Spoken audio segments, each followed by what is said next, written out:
I heard a small bell chime, alerting them that a customer had entered. I heard boots as they walked up to the counter.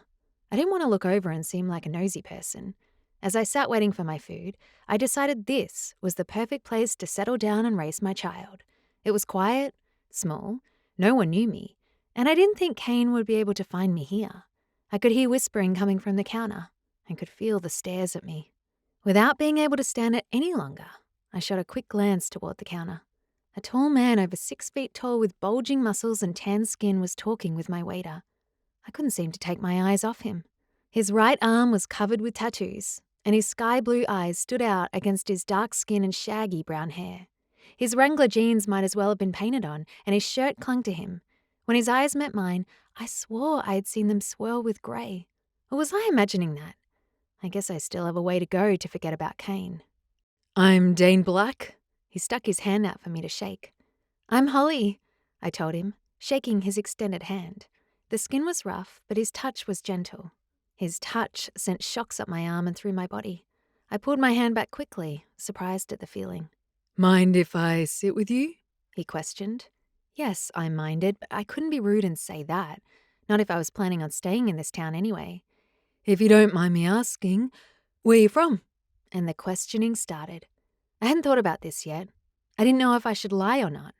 I looked at him as I shoved a French fry into my mouth. Our eyes locked, and I felt a calmness run through me. I wasn't nervous or scared anymore. "I'm from Missouri," I stated. His eyebrows raised.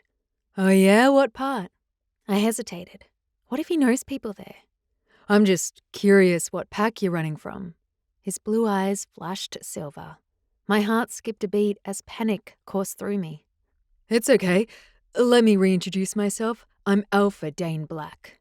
I wasn't halfway done eating my food, but I suddenly felt sick. I'm not a werewolf," I whispered.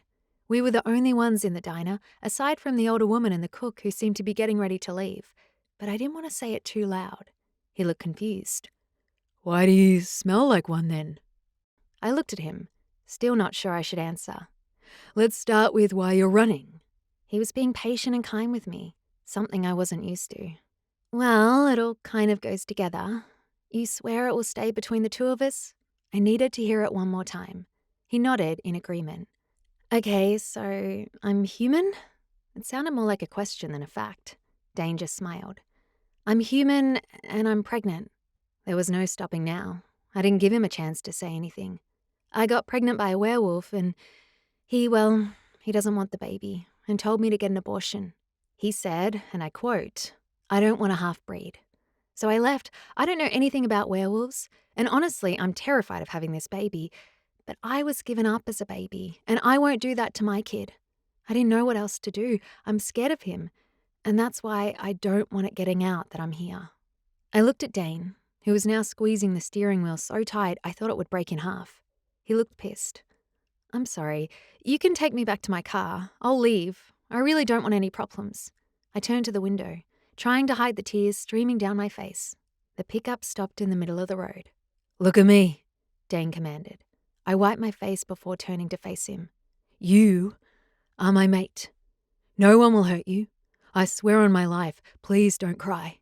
He swiped his thumb gently under my eyes, wiping more tears away. "I don't know what that means, and I don't need you to fight my battles. I'm more than capable." I don't know why I was suddenly angry, but I didn't want another werewolf to use me and throw me to the side as Kane did. I wouldn't let that happen.